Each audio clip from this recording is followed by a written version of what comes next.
ดาวน์โหลดแอปที่ Play Store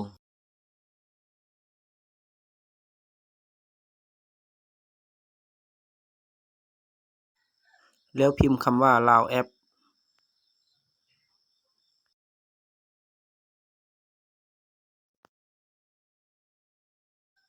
หลังจากดาวน์โหลดสำเร็จแล้วให้กดเข้าที่ Lao App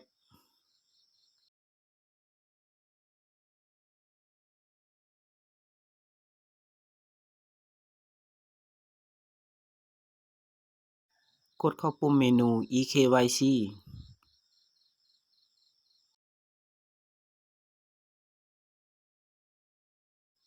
เลือกสัมมโนครัว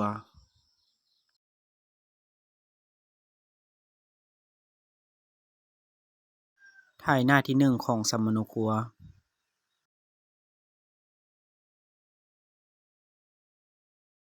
ถ่ายรูปหน้าที่มีข้อมูลของผู้ขึ้นทะเบียนถ่ายรูปผู้ลงทะเบียนกับสัมมโนครัวที่มีข้อมูลตนเอง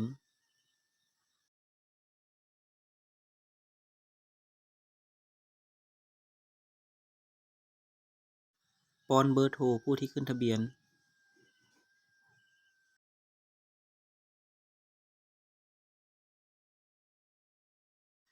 กดยืนยันหมายเลขนี้ใส่รหัส OTP ที่ส่งหาเบอร์ที่ต้องการขึ้นทะเบียน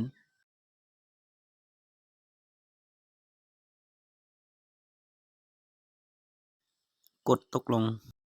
หากชื่อบ่ถูกต้องให้ทำการลบแล้วพิมพ์ชื่อและนามสกุลแท้ตามสัมมโนครัวให้ถูกต้อง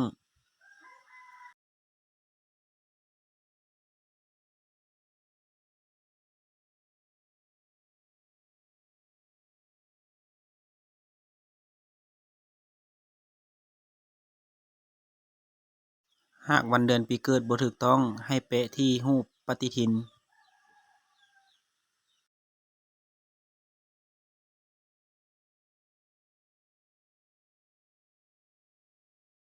หากวันเดือนปีเกิดบ่ถูกต้องให้ทำการเปลี่ยน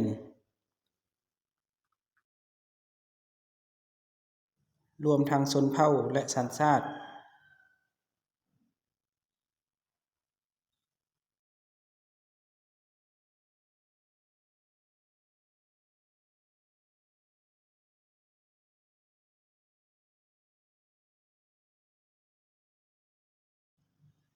และวันที่ยั่งยืนของสัมมโนครัวให้ถูกต้อง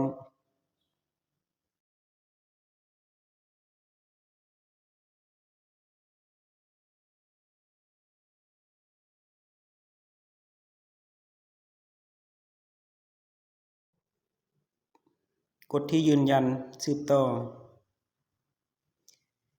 เพียงเท่านี้การขึ้นทะเบียนของท่านก็สำเร็จแล้ว